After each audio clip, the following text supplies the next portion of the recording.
Well, thank you all for coming to my video today, or my channel today. As you can see, the title of this video is called Salem Witch Trials Exposed, where I take time out to explain a little bit of information that I got on a serious event that took place in American history, both in a natural way and a supernatural way. So, let's get started. By the time, of course, the video is done, you're going to have a lot of questions, and feel free to ask them. So, of course, if there's any type of misspelling of words, excuse it, when I get into my little spiritual stuff, I call this auto writing. You know, when I get into my little spiritual stuff, I go in and I zone out. And I've presented things in different languages as well. People are like, what is that? What does that mean? So anyway, we're going to do this under 15 minutes. If not, we're going to do a second part. So, just a little background history of Salem. Okay, originally named Nakuik, named after the tribe from the Patuket or Penacook, or Aboriginals who inhabited northeastern Massachusetts. Nam from Namas and Kiak from Ki, meaning fishing place. The largest Namkeek tribe village was near Salem, but the natives used the name Namkeek as the name for the people, not the place, because of course the people were actually a part of the Pawtucket or the Penacook tribe. During the Great Migration, which is from 1620 to 1640, okay, the Namkeek people were already going extinct based on the numbers depleted. In 1615, they began engaged in war with the Mi'kmaq people, known as the Tarantine people. Now, a lot of these names have a lot of validation as far as who are now connected with these, I would say the metaphorical meaning behind exactly what Salem stood for.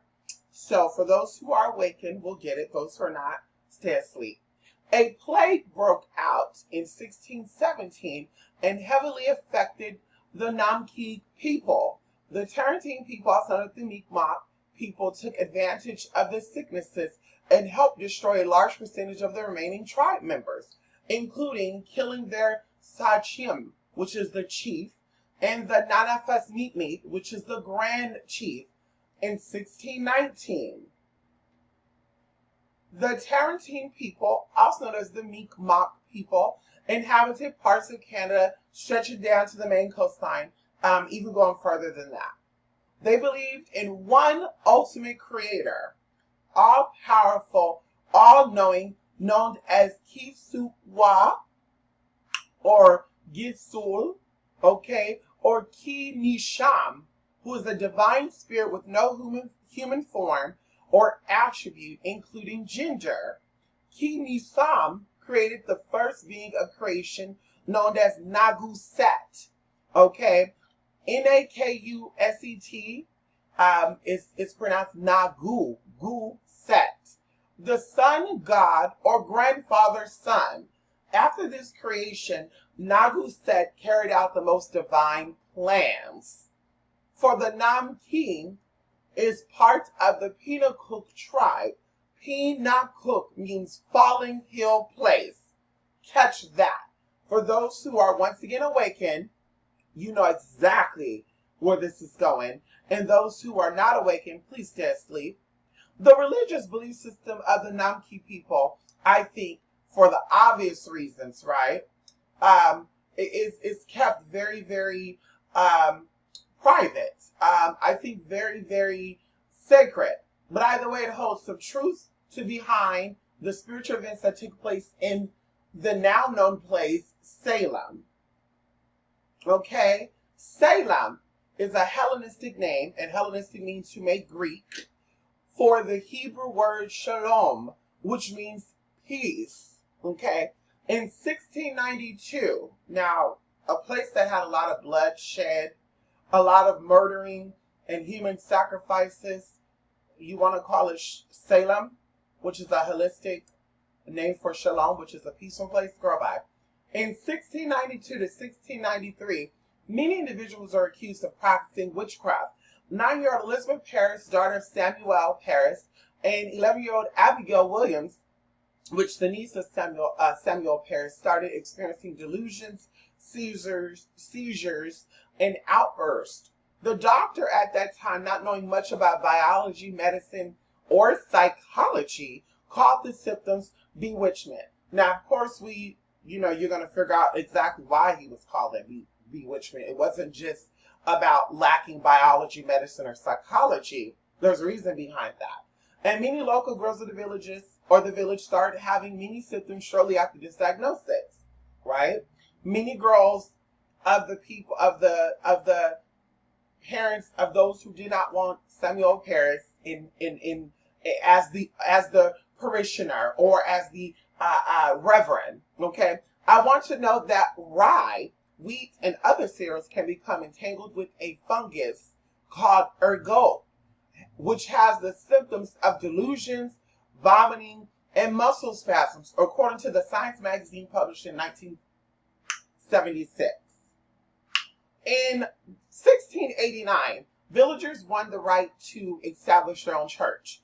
They chose Samuel Parris as an elected reverend. Samuel was a former merchant, which means he was about his motherfucking money. His ways of what could be called modern day capitalism caused a lot of friction, and the majority of the village vowed to overthrow his leadership. So they stopped giving into his rules, which he wanted a percentage of he wanted tithes and offerings. He wanted money that came into the village. He wanted a percentage of that good stuff. Okay? Giving it to his rules, so they stopped giving it to his rules by October of 1691, okay? Which is 3 to 4 months before the witches' trials began. Samuel's daughter Elizabeth and niece Abigail love story times and tales told by Tituba or Tituba, depends on your tongue. Tituba was a slave of Samuel Parris. Her origins are not truly known. It's known, but it's not public. It's not publicly recorded for particular reasons. She's believed to be a South American native from Barbados and sailed to New England with Samuel Parris. I want to note stories about the devil and him bestowing gifts to his stories or to his devotees emerged in the 14th century in Europe. Okay, and I want you to note this. I'm certain Tituba had no idea of what a devil was. So this exposed the fact that somebody in that village that landed from in Europe told Tituba about these devils. Okay, quote unquote. Just a few things I want to add. The doctor was aware of the status of Samuel and was one of the individuals who wanted him to be overthrown.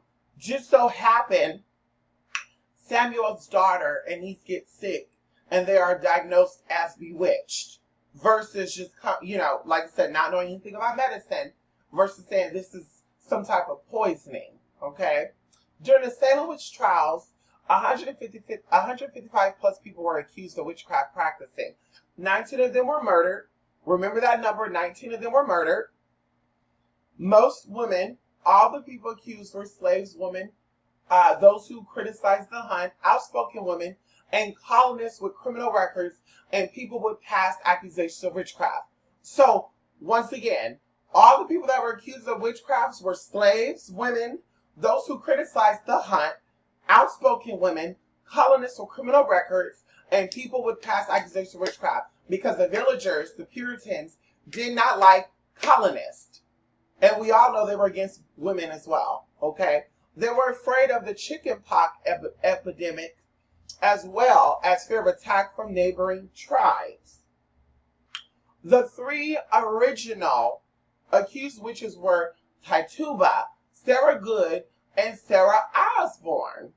During Tituba trial, after being beaten badly, which caused her to become very delusional and just out of it, right?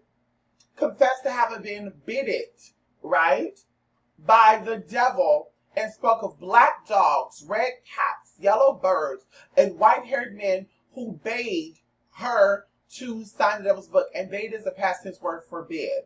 Okay. I think mind control was heavily worked in this, and if you don't say this, we'll keep beating you type of thing took place. So manipulation is what got Tituba to speak these things out. But also, Tituba was very smart, and we're going to go into that.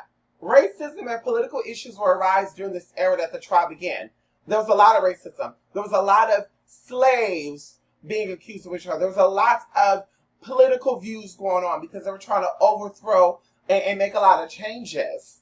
Okay? So what better way to do that than to cause a witch hunt? And even going into how Donald Trump compared his little situation to a witch hunt.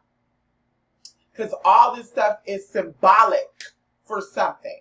But those who are not awake will sit here, or who want to play you for a fool, will sit here and say the Salem witch trial was a real actual witch hunt, and my grandmother was killed in that, which means I'm a witch, and I remember that day when they were killing us. Bullshit. Okay? Many black slaves were accused, like Candy, who claimed white owner taught her about the craft and the devil's book. Once again, the devil storyline came from Europe before it came over here to the Americas and the Caribbean and all that good stuff. Just so you know. Okay? As well as Mary. Okay? Mary also went into, how she was taught the craft by her white owners as well. Now we're going to go into this. We're going into esoteric information. Okay? A black dog is a demonic spirit associated with the folklore of the British Isles, a shapeshifter, also known as a hellhound. So anybody who used the term hellhound, black dog, are speaking of British Isle, which is also known as British paganism. And they did not get this from conjurer. They did not get this from any type of African belief system. So please note that, because there's a lot of black spirits out there using the word hellhound. And I'm like, girl, give credit to where credit is due. Give the British folklore or the England pagans their credit. Red cat is a tabby cat, which has been more spiritually connected to spiritualists than black cats. A lot of people, when they think of a witch, they think of a black cat. Red tabby cats are more connected to spiritual or to spiritualists and witches than black cats are. Black cats is a Hollywood spin on what witchery is. So once again, anybody who's using black cats as a symbolism for witchery or witches, they're part of the commercialized joke of witchcraft or spirituality. The tabby cat has a marking on their forehead, which stands for meow, which is pronounced meow, meaning cat in ancient Egyptian linguistics. This tells me that Tituba had some knowledge of Kemetic science and speaking her truth. Okay, when she was on there giving them the stories about her good teeth, she was speaking her truth. Please stay tuned for part 2 because we got more to come. And yes, it's about to end right now. Please stay tuned for part 2.